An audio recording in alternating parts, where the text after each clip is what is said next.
I'm here with Keith Smith. We're at Redwood Park, and we are at the bocce courts out here. And so, you've got a tournament coming up. What is bocce? Okay. As I said to you earlier before we started taping, everything I'm going to say is the truth. And I know all these things, but my retention is not as good mentally as it used to be, so I made me some notes to be sure. Yeah, we're here at McCrary Modern Recreation Center, and this is the Redwood Park area. And on a relatively new bocce court, it was built in 2019. Chuck Raby, the director of the Park and Recreations Department, oversaw the building. It was an Eagle Scout project in 2019, so I didn't get to use it much right after that because of COVID, but we're starting to revitalize it and start again. So we have a court here now, which is a special thing to have. Not everybody has a bocce court. No. Bocce is an Italian game. It's got similarities to bowling, to pool, to golf, to shuffleboard, to curling. A lot of people play it in grassy backyards, or a lot of people have seen it played on sand at the beach without a contained court. But we're in a court that's actually built specifically to contain everything. And this court is fallen into some deterioration because we're not doing anything on it, but it's going to be cleaned up before our tournament, which I'll talk about later. But there's grass growing. We'll get it all the weeds out, and we'll pack down the dirt. Bocce courts are made, some are hard clay, some are just red dirt. Some, like at the beach, they have little ground up shells on some of the courses. I play down at Kitty Hawk, and they have those. And this one is a fine gravel mixed in with a little bit of soil, and Chuck uses a lot of that in the park here. So that's what this is. So we'll get these weeds out, and we'll fill in some holes with the gravel, and we'll roll and pack it down before the tournament. And the tournament's in 2 weeks, but we'll talk about that in a minute. So what I was saying about the game, people have seen it played casually, but this is more for a tournament, but we still play mainly for fun. And I think I would make that point. And you don't have to be an athlete to play bocce. You can be young or old, male or female. And once you have access to a set of bocce balls, which I'll show you in a minute, you don't have to worry about any expense. You just come and play. So you have 4 red balls. Okay.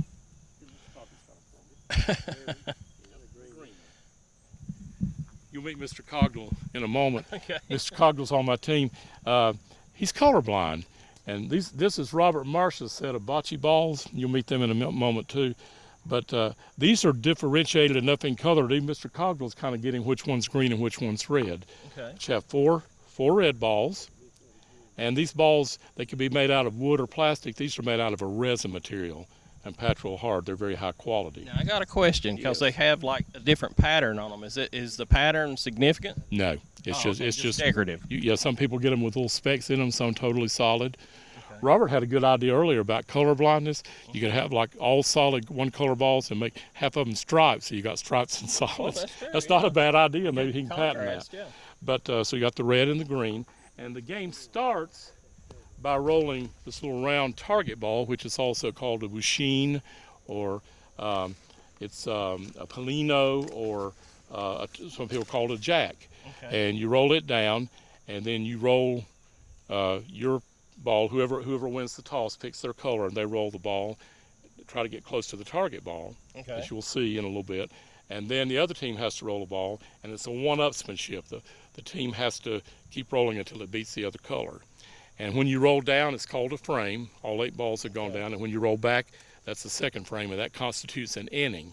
And there's not a set amount of innings. It just depends. You can score, depending on how many balls you have closer than the other team, anywhere from 1 to 4 points per every time down.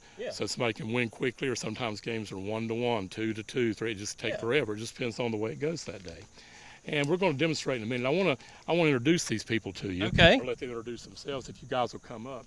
I'll tell you while they're coming up, Mr. Cogdell and Robert are my teammates, as well as Tim Boone, who is playing in a tennis tournament this weekend. So Robert's wife, Marcia, was gracious enough to fill in to help us demonstrate. Well, howdy, Marcia. How you doing? I'm doing well. Now, how did you get wrangled into doing this? Just because of relations there? Because of my husband, Robert, and Keith. Oh, okay. Keith and I go way back. Yeah. Yeah, and you sing in a lot of productions and stuff with Yes. Keith. So you're there a lot for that. And we both sang in chorus for Mr. Cobb. Yeah. Oh, okay. About 5-6 years ago. Yeah, that's the way it feels. That's the way it feels. But I appreciate you coming out today and showing us. And I see you got some skills. Well, I try. I'm not athletic, but I have fun. There you go. That's the important thing. Now, Robert, how long you been playing? Oh, since 2014. Oh, wow. So it's been a while. And this is your equipment. Yeah, we bought a set of balls so we could come practice a little bit. We play very sparingly, so without balls, it's hard to practice. Yeah. They're not terribly expensive, are they? No, we got some fairly inexpensively at Dick's Sporting Goods. Oh, okay. So local. You can get them. You can get them someplace local. That's cool. Mr. Cognell? Yes, sir. Tell me how you got involved. Well, Keith is my friend, and he calls me on the telephone sometime, and I say yes. Okay. And that's what a lot of people do with Keith. They just learn it's easier to say yes, isn't it? It is, very much so. So you guys are going to take some time and show me a little bit of action here. And while we're getting set up, I'll tell you just a little bit about my connection to bocce, how I Oh, began. yeah. How did you learn?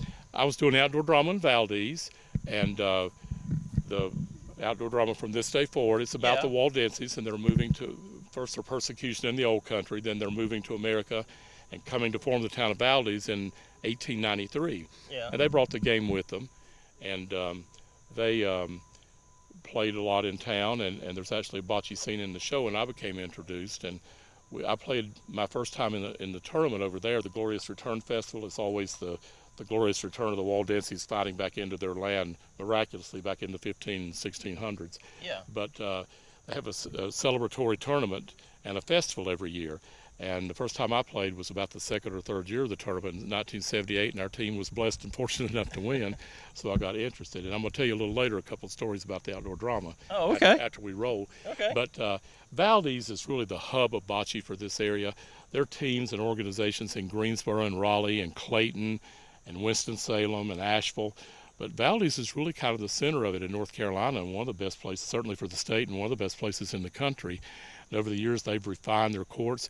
We just played in the tournament this year over there, had 16 teams, and our team, the Hudson Hornets, rolled in that tournament. And they have these 3 meticulously refined hard courts that are packed and are so well preserved. Oh, yeah. And they've built that up over the years. And they're as of this taping, they're having their tournament tomorrow, September 10th, for the state championship. Now, the tournament we played in was a qualifier for the state championship. We had 16 teams, and we were one of the final 4 teams that was undefeated. But they only take the top 3 for the state tournament, and Mr. Cogley said we went and got lunch and went downhill, so we didn't finish it off. But it was fun playing it, and again, it's mainly to emphasize fun. Yeah. But Valdese really kind of sets the precedent in this area, so we're happy to get to start with our situation. And as I've said earlier to you at some point, not sure if on air or not, but this court has a lot of weeds growing. We're going to get rid of those before our get ready for the tournament. Yeah, and we're going to pack this down really hard. And their deer have been all over this court too, so they get to enjoy it. I don't think they bring their own bocce balls, but the tournament is September the 24th. That's a Saturday, about 2 weeks from this taping. Okay. And it's at 9 o'clock in the morning right here. And if you want to be involved, all you got to do is call me at Hudson Town Hall, 728-8272, and you got the number up, or we'll have it. And you can form a team and bring a team, or if you want to play, we can put you together with some other people who want to play. Yeah. And come out and have fun. We want to get 8 teams of 4 players each. Okay. So that's what we're looking at. All right. So we'll do a little bit of demonstration for you now. Okay. And then after we finish that, I'm going to tell you a couple of Valdese bocce stories. Oh, okay. And we'll finish. You have to the roller has to keep 1 foot completely behind this imaginary line that's made by this tape. It'll eventually be paint. Okay. And you have to go in an imaginary box formed by the black lines down there and roll it first. And then whoever rolls that target ball follows up with a roll of the ball.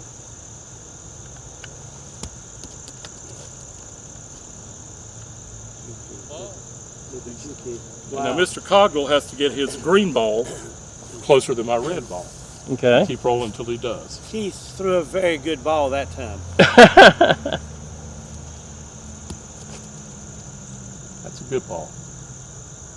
cut off just a little. So he has to keep rolling until he beats that red ball. A little closer.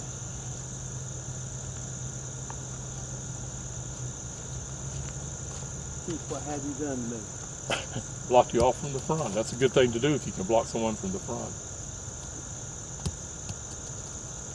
That's a good ball. Just a little short. If you get pin high, that generally almost always beats depth. But in this case, it was pretty close and it was in front, so that's a good place to be too. And as we said earlier, and we'll say again, the court here is very, very soft, so you have to really heave it, as opposed to those courts in Valdese, of which we spoke, which were just razor fine. So big difference. So we have to get used. But before the tournament, we will pack this, as we said. So now I've got 1 point with the red because it's closer to all four of the green. So I'm gonna try to get all my red ones closer now, and then I can get anywhere from 1 to 4 points. That one went on by. So that's only one red. That one's decent. And I got one more. That was a good roll, Keith. Thank you. Good roll. I'll try not to use up all the good ones before the tournament. Right. Robert, how much would you guesstimate the distance is between the target and the red? It's hard to tell from up here. About 18 inches. Okay, it's more than you think.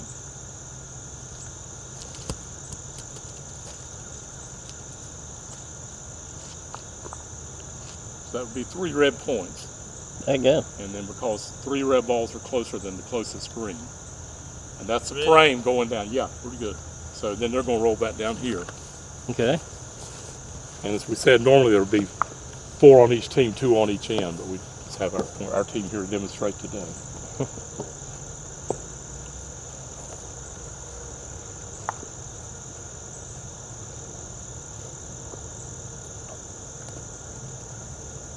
Didn't make it. Didn't make it. Oh, he's kidding. It's not long enough, so He has to roll didn't again. make it to here, so Oh, okay. Marshall will roll now. Marshall will roll now. But Robert still gets to go first. She rolls the target ball, but you still, since you won the toss, are ready to go. That's close enough. That's right in. Barely. And like in golf, it's honors. Whoever won the last point, the team goes first from the other end, just like in golf if you win the previous hole. That's a good ball, Robert. Good ball.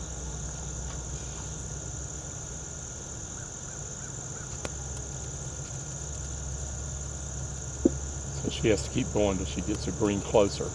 And I believe that did it. Yeah. Good roll, Wow. Marshall. Barely did, yes. Ball. And the old Italian man would say, Bella Bocce.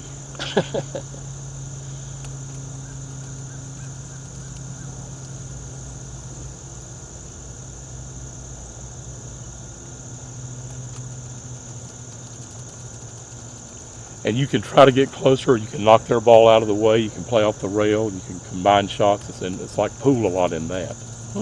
See, he did a beautiful shot, see? So he took the point away from her, I think. I think she did. I think he's. Yeah, so Marcia, it's your role. You got 2 shots to try to beat him.